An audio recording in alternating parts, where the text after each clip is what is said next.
Bonjour ma sœur, aujourd'hui cette émission est pour toi cette semaine et aujourd'hui je m'adresse particulièrement aux femmes. Alors si tu es une femme, le Seigneur va te bénir et va te parler. Et si tu es un homme, bien sûr la parole de Dieu elle est efficace pour tous et pour toutes. Alors Dieu va te bénir également. Et aujourd'hui donc on va parler des femmes de vision. Pendant cette semaine, on partage ensemble à propos des femmes de distinction. Et donc, dans ces femmes de distinction, on a commencé à parler hier des femmes de foi. On a pris l'exemple de 7 femmes de foi dans la Bible. Et aujourd'hui, on va prendre l'exemple de plusieurs femmes de vision. 5 femmes de vision dont on va parler. Aujourd'hui, nous sommes mardi et nous sommes mardi 18 mars. Et je veux souhaiter un bon anniversaire à ma maman. Bon anniversaire, maman. Tu as été une femme de vision.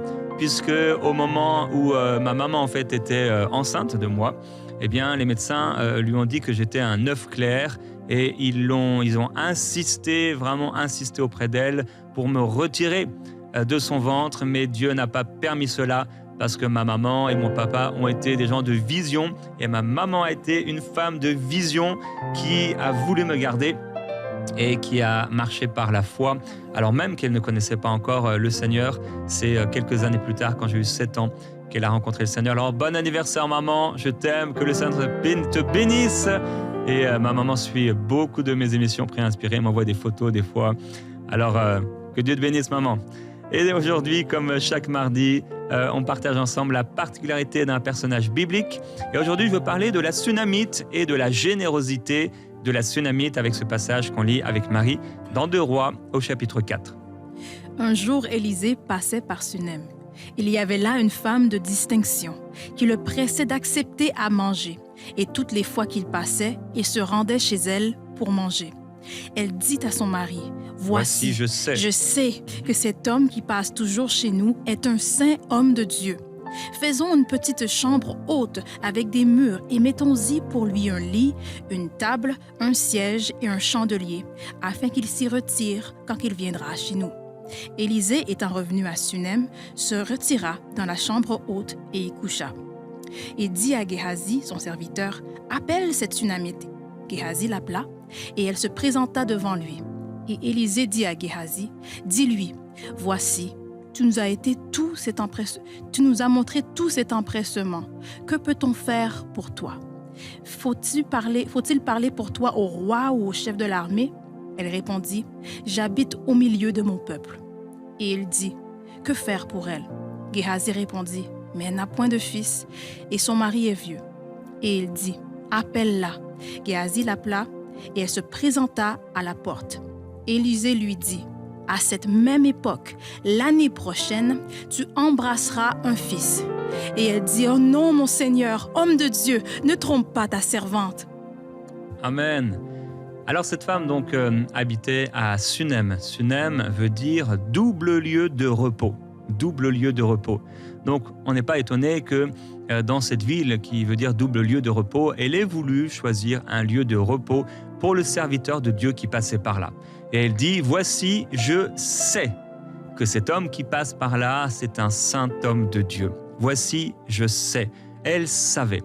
Et cette femme donc a voulu construire ce lieu pour le prophète sans penser à ses propres intérêts. Elle a voulu le faire parce qu'elle savait. Elle avait discerné. Son discernement était intact. Et cette femme sunamite a fait preuve d'une grande générosité. C'est ce dont on parle pendant cette pensée. Mais une générosité qui s'est manifestée parce qu'elle savait et parce qu'elle avait discerné. Mais on comprend dans cette histoire qu'en fait, son discernement était intact, mais sa foi avait été abîmée. Lorsqu'elle dit au serviteur de Dieu, au prophète Élisée, « Non, mon Seigneur, homme de Dieu, ne trompe pas ta servante. » On sent derrière cette parole que sa foi a été abîmée. Qu'un jour, elle a eu la vision de porter un enfant, mais qu'elle n'a pas pu le faire. Sa vision a été abîmée, sa vision a été délaissée par la tristesse. Et lorsqu'elle reçoit cette prophétie, eh bien, elle doute, elle ne veut pas être trompée. Elle a trop longtemps cru sans voir. Elle a eu la vision, mais la vision ne s'est pas manifestée. Et au bout d'un moment, bien certainement, elle a baissé les bras et elle a laissé tomber. Mais sa générosité a rappeler à l'existence, à réveiller la vision qu'elle avait elle-même délaissée, la vision qu'elle avait laissée dans son cœur. Sa générosité a amené l'homme de Dieu à faire revivre ce qui avait été délaissé par la tristesse dans son cœur, à la réalité. Ma sœur, qu'au nom de Jésus-Christ, par ta générosité, en faisant du bien autour de toi, en faisant ce qui est bien, en étant hospitalière, en étant généreuse, que cette générosité, que cette hospitalité, que ce cœur que tu as pour les autres en faisant du bien t'amène à recevoir de la part de Dieu la manifestation de la vision que tu as peut-être délaissée depuis longtemps. Et je veux encourager une sœur en disant également que tu as peut-être délaissé cette vision par la tristesse, parce que le temps est tellement long depuis que tu as reçu cette chose, mais Dieu peut faire revivre cette vision et l'amener à l'existence. Amen. Alors, dans l'encouragement du jour, aujourd'hui, on va passer à l'encouragement. Je veux donc partager les secrets des femmes de vision. Les secrets des femmes de vision. Et on va commencer avec une femme qui s'appelle Hulda, et on lit avec Marie dans 2 Rois au chapitre 22 à son sujet. Le sacrificateur Hilkidja, ainsi que d'autres, allèrent auprès de la prophétesse Hulda, femme de Shallum, gardien des vêtements. Elle habitait à Jérusalem, dans l'autre quartier de la ville. Après qu'ils lui eurent parlé, elle leur dit: « Ainsi parle l'Éternel, le Dieu d'Israël. Dites à l'homme qui vous a envoyé vers moi. Ainsi parle l'Éternel. Voici, je vais faire venir des malheurs sur ce lieu et sur ses habitants, selon toutes les paroles du livre qu'a lu le roi de Juda. » Amen. Alors, Hulda, c'était donc cette prophétesse en Israël qui va avoir un impact, elle va vraiment jouer un rôle clé dans le renouveau spirituel du royaume en libérant une prophétie décisive pour le royaume d'Israël. Et c'est intéressant, il est écrit que donc Hulda était là et elle était femme de cet homme qui était lui-même gardien des vêtements dans le temple. Et elle va dire « Ainsi parle l'Éternel » par 2 fois. « Ainsi parle l'Éternel ». Elle va rappeler toutes les paroles de l'Éternel. Une femme de vision, une prophétesse, une femme de vision. Et avec Hulda, on comprend que l'un des secrets des femmes de vision, c'est qu'elles peuvent rester à la maison pendant que peut-être leur mari même travaille dans le temple ou qu'il est dans le temple, mais qu'elles peuvent même porter plus de fruits et avoir plus d'impact tout en restant à la maison que même si quelqu'un était en train de travailler dans le temple. Je m'adresse à une sœur, peut-être c'est ton mari qui prêche, peut-être c'est ton mari qui exhorte, ou peut-être c'est quelqu'un d'autre qui exhorte, pas forcément ton mari, lui peut-être il est au travail. Toi, tu as fait le choix d'être à la maison. À la maison, on peut venir vers toi pour entendre la parole de l'Éternel et tu pourras dire « Ainsi parle l'Éternel ». Avec Hulda, on comprend que l'une des clés, l'un des secrets des femmes de vision, c'est qu'elle ne modifie pas la parole de Dieu, mais qu'elle la confirme, selon qu'elle va dire, selon toutes les paroles du livre qu'a lu le roi de Juda. Une autre femme, la femme de Manoah. Donc, Hulda va confirmer la parole, proclamer la parole de sa maison.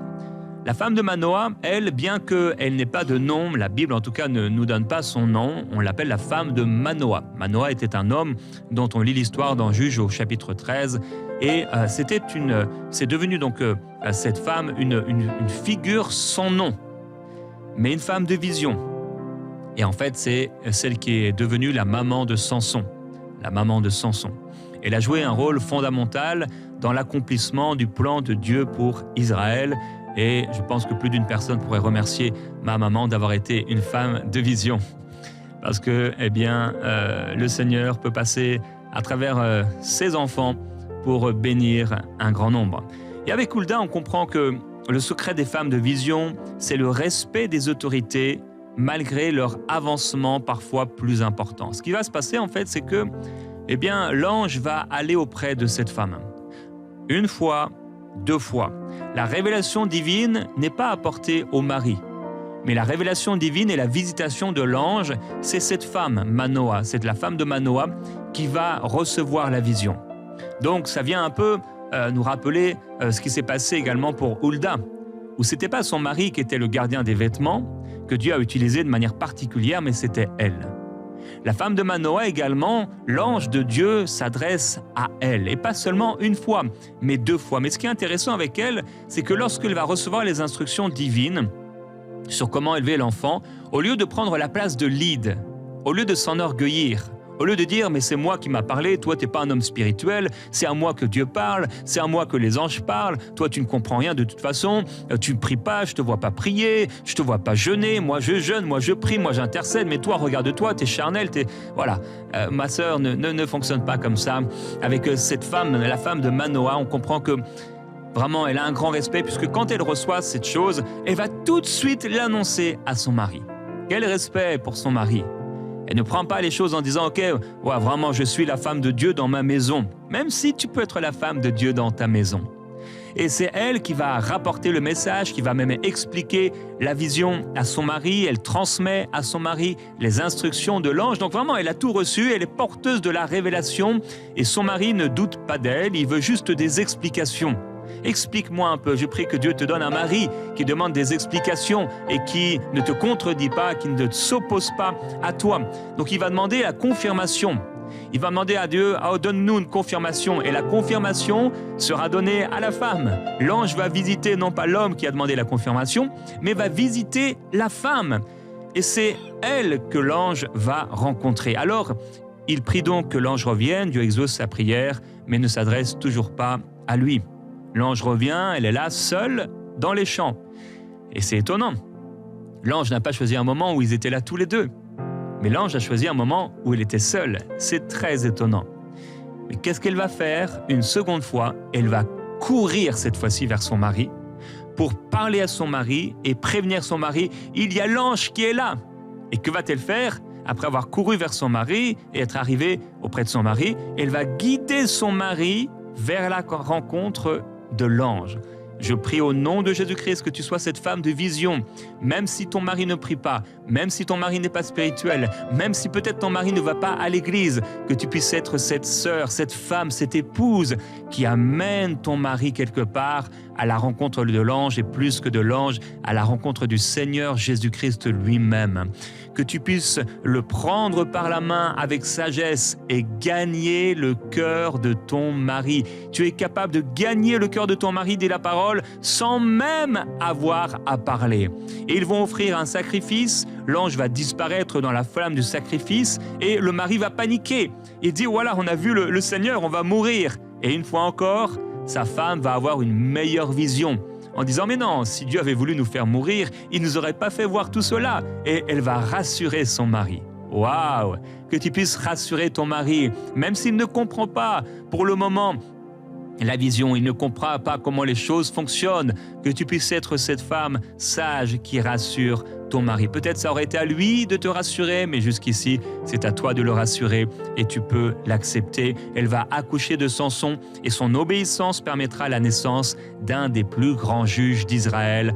Alors, avec elle, avec cette femme, eh bien, on comprend que l'humilité, l'obéissance est vraiment une clé pour pouvoir obéir au Seigneur et voir la vision de Dieu se manifester.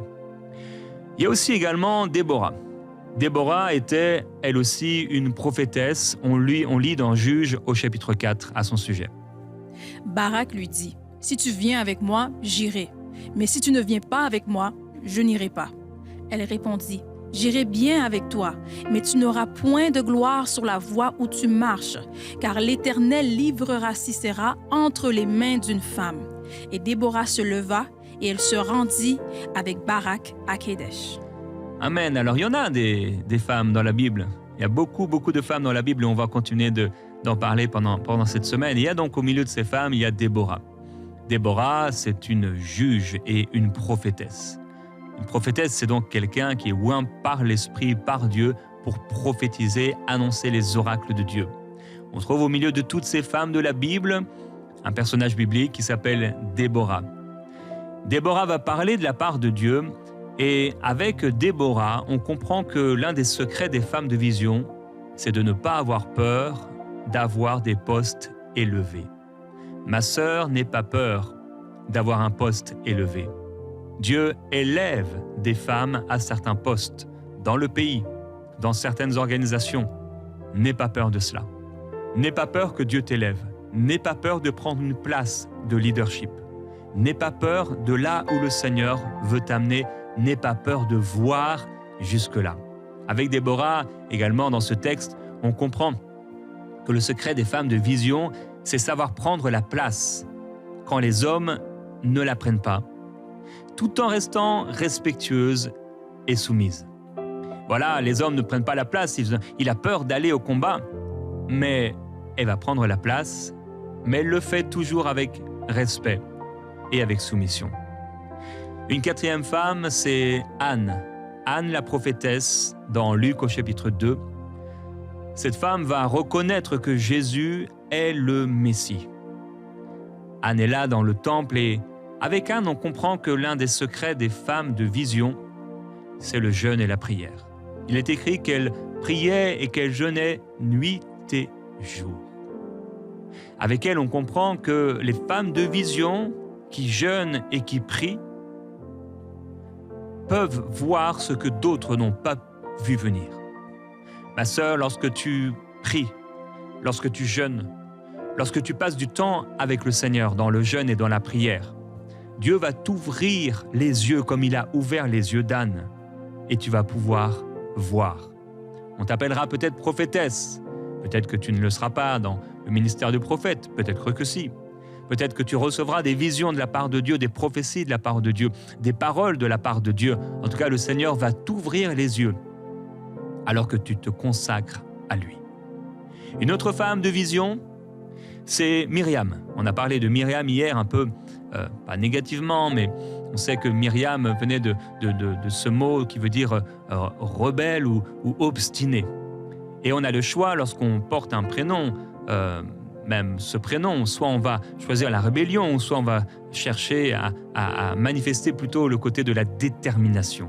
Et donc, Myriam, la sœur de Moïse, est elle aussi prophétesse et leader d'Israël. Et dans le livre de Michée, Myriam est citée aux côtés de Moïse et Aaron comme une des figures clés de la libération d'Israël. Ce n'est pas seulement Moïse qui a libéré le peuple, mais elle est citée dans Michée chapitre 6, verset 4, tu pourras lire, aux côtés de Moïse et Aaron comme une figure clé de la libération de ce peuple. Et sa position spirituelle était reconnue en Israël. Elle était prophétesse, elle entendait la voix de Dieu, elle conduisait le peuple dans la louange prophétique. Et après la traversée de la mer Rouge, elle va entonner un célèbre cantique inspiré, un court cantique, qui est une forme de prophétie en célébrant l'œuvre de Dieu. Exode, chapitre 15, verset 21. Elle va utiliser la musique et la danse comme moyen d'exprimer un message divin. Et avec Myriam, on comprend que l'un des secrets des femmes de vision, c'est la louange. Lorsque tu loues le Seigneur, ma sœur, lorsque tu continues de louer Dieu, lorsque tu continues de chanter, lorsque tu fais le choix de te lever et d'étendre tes mains vers le Seigneur en adoration, lorsque tu fais le choix de te mettre à genoux et d'adorer Jésus-Christ, en te laissant aller à la louange, tu entreras dans une dimension prophétique, dans une dimension de vision, dans une dimension de révélation. Alors que tu commences à chanter, alors que tu commences à louer Dieu, alors que tu commences à t'exprimer ainsi devant le Seigneur, en acclamation devant Dieu, en louange, alors que tu aurais peut-être toutes les raisons de ne pas louer Dieu, toutes les raisons humaines de ne pas célébrer, de ne pas chanter, de ne pas être heureuse, mais que tu fais le choix de le louer, de l'adorer et de le célébrer, le Seigneur ouvrira ton esprit pour te permettre de voir dans l'invisible. Je déclare au nom de Jésus-Christ que tu es une femme de vision. Tu es une femme de vision et à partir d'aujourd'hui, là où tes yeux étaient fermés, là où tes yeux ne pouvaient pas voir, là où tu voyais simplement dans le naturel, simplement comme quelqu'un qui est là dans la poussière, Dieu te permet d'aller sur la montagne et de voir, de voler comme l'aigle au nom de Jésus-Christ. La parole de Dieu déclare, je vis un ange comme un aigle. Je déclare que tu es comme un ange, comme un aigle. Tu es comme un ange, comme un aigle pour voir de loin au nom de Jésus. Je déclare au nom de Jésus-Christ et je prends autorité contre tout ce qui venait boucher les yeux, tout ce qui voulait enlever la vision, tout ce qui venait par l'oppression satanique te permettre de ne plus voir, t'empêcher de voir. Je brise cela au nom de Jésus. Et je déclare le collier sur tes yeux, le collier pour guérir, le collier pour purifier tes yeux. Et tes yeux vont être guéris par la puissance de Jésus pour voir à nouveau avec espérance, pour voir à nouveau ce que le Seigneur veut te dire, ce que le Seigneur veut faire, ce que le Seigneur veut proclamer à travers ta bouche.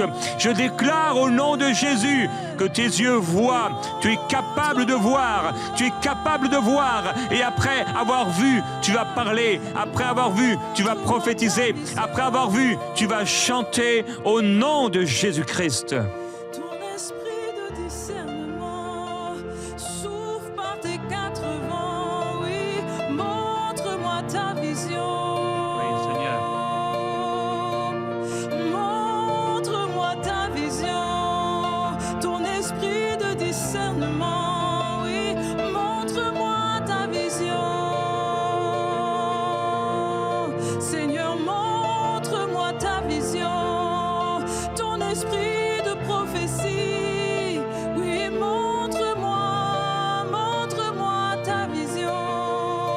Oui, dis-lui. Montre-moi ta vision, ton esprit de révélation. Montre-moi ta vision. Montre-moi. Ouvre mes yeux, Seigneur. Montre-moi ta vision, ton esprit de révélation. Montre-moi ta vision. Montre-moi. Montre-moi. Que je vois.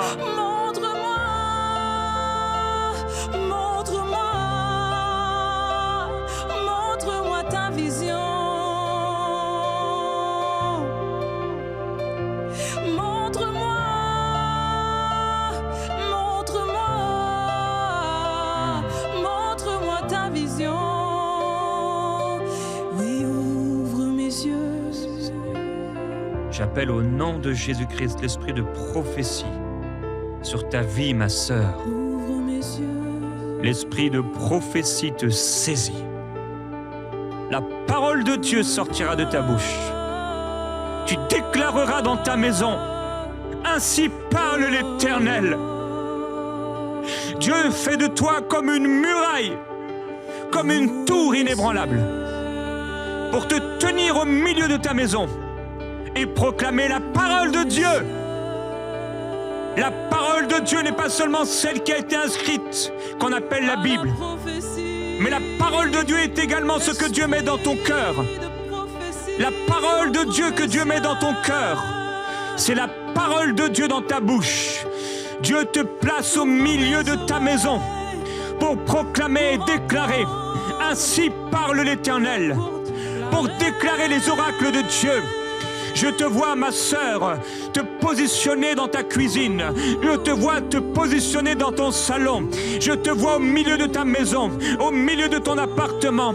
Je te vois déclarer dans ta chambre, oh, que ton mari change, que ton mari change, que ton mari est sauvé. Je te vois déclarer que tu rencontres cet homme. Je te vois déclarer cet enfantement. Je te vois déclarer ce nouveau travail. Je te vois déclarer le réveil spirituel sur ta vie, sur ta maison, mais sur cette région également.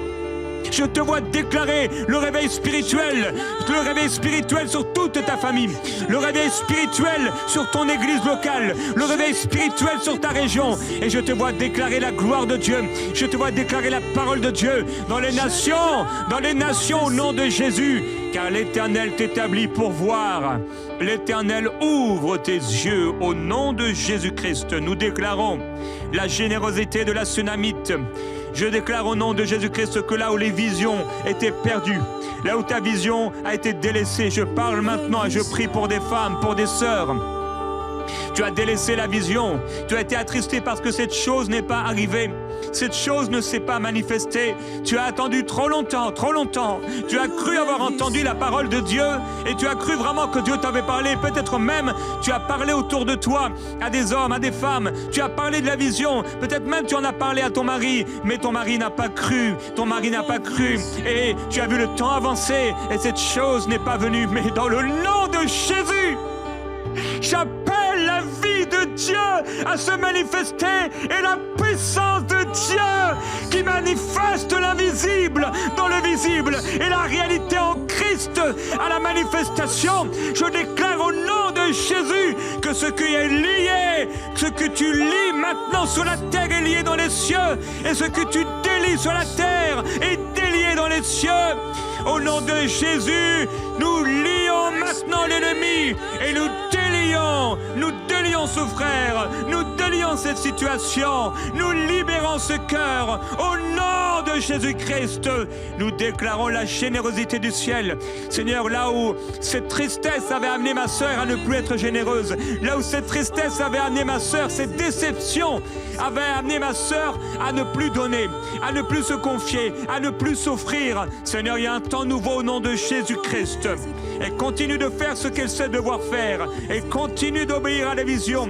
Et continue d'obéir à ta parole. Au nom de Jésus, Père, je déclare que comme Hulda s'est levée et a déclaré ainsi parle l'Éternel, alors qu'elle était à la maison et son mari était dans le temple, travaillant dans le temple, mais elle à la maison. Peut-être parce qu'elle n'était pas acceptée, parce que c'était comme ça, c'était ainsi.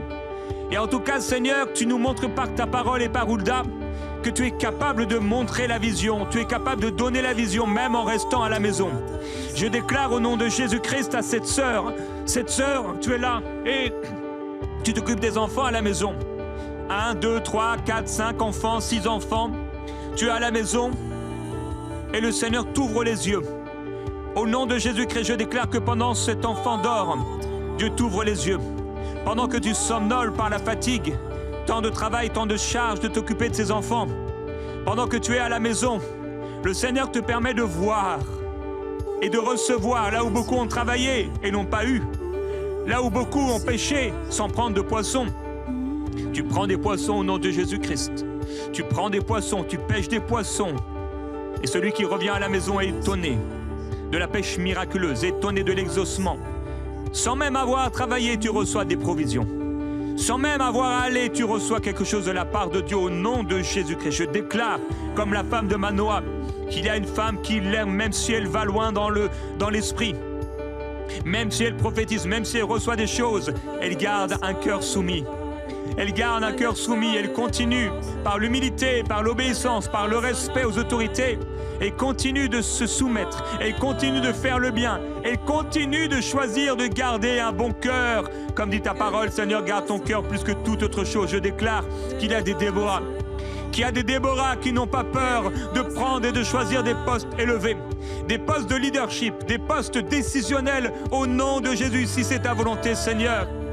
Elles n'ont pas peur et elles savent prendre la place quand les hommes ne la prennent pas. Je te déclare au nom de Jésus-Christ que là où dans cette maison, l'homme n'a pas pris sa place pour éduquer, pour instruire, pour prier, pour chanter, pour déclarer, pour prophétiser, il y a une sœur qui prend sa place. Elle prend la place parce qu'il y a le vide. Et Dieu te donne cette place, ma sœur. Dieu te donne cette place pour prophétiser, pour proclamer, pour instruire dans la vérité, pour corriger au nom de Jésus. Ma sœur, tu prends ta place, puis tu prends ta place, la place que le Seigneur te donne, parce que l'autre n'a pas pris sa place. Mais je déclare au nom de Jésus-Christ que cela ne fait pas de toi une femme rebelle, ne fait pas de toi une femme orgueilleuse, mais que malgré cela, tu gardes un cœur soumis, tu gardes un cœur tendre. Et quand l'Esprit de Dieu réveillera le cœur de ton mari, eh bien tu reprendras la place. Tu reprendras la place que tu dois prendre au nom de Jésus-Christ, tout en continuant d'instruisant et de faire le bien. Au nom de Jésus, je déclare qu'il y a des ânes, qu'il y a des ânes qui se consacrent à Dieu par le jeûne et par la prière et qui voient des choses que les autres n'ont pas vues. Comme Anne a vu que c'était le temps du Messie et que c'était le Messie. Je déclare au nom de Jésus-Christ qu'il y a des sœurs qui commencent à voir des choses que les autres n'ont pas vues. Tu commences à voir des choses au nom de Jésus-Christ que les choses n'ont pas compris. Tu comprends des choses que les autres n'ont pas compris. Tu entends des choses que les autres n'ont pas entendues. Tu vois des choses que les autres n'ont pas vues. Au nom de Jésus. Je déclare qu'il y a des Myriam ou Marie, des femmes de vision qui se revêtent d'un vêtement de louange. Je déclare au nom de Jésus-Christ que même au milieu de la tempête dans ta maison, lorsque tu es seul à la maison, ou lorsque tu es seul avec les enfants, tu pousses un cri de joie, tu chantes un cri, un chant joyeux pour le Seigneur. Ma sœur, commence à le faire là où tu es. Commence à le faire, un cri joyeux pour ton Dieu. Tout en toi te dit peut-être, mais ne le fais pas, c'est n'importe quoi, pourquoi tu le ferais? Qu'est-ce que cela changera? Mais par la foi, tu pousses un cri joyeux. Tu pousses un cri joyeux. Et les murailles tombent au nom de Jésus. Les murailles tombent au nom de Jésus. La louange est ta force. La louange est ta force. La louange est ta force. La louange est une prière. La louange est une arme puissante. Elle détruit la puissance de l'ennemi. Pendant que tu loues le Seigneur, que tu élèves tes yeux vers le Seigneur, le royaume de Dieu, les anges de Dieu se mettent en service en ta faveur pour détruire l'ennemi. Pour détruire l'ennemi et pour briser les murailles et les chaînes, faire tomber les murailles et briser les chaînes. Au nom de Jésus, je déclare que tu es une femme de vision, une femme de prophétie, une femme de révélation. Dans le nom de Jésus-Christ, une femme de la parole, une femme au cœur tendre et soumis, une femme humble devant le Seigneur et puissante, une messagère de bonnes nouvelles. Amen.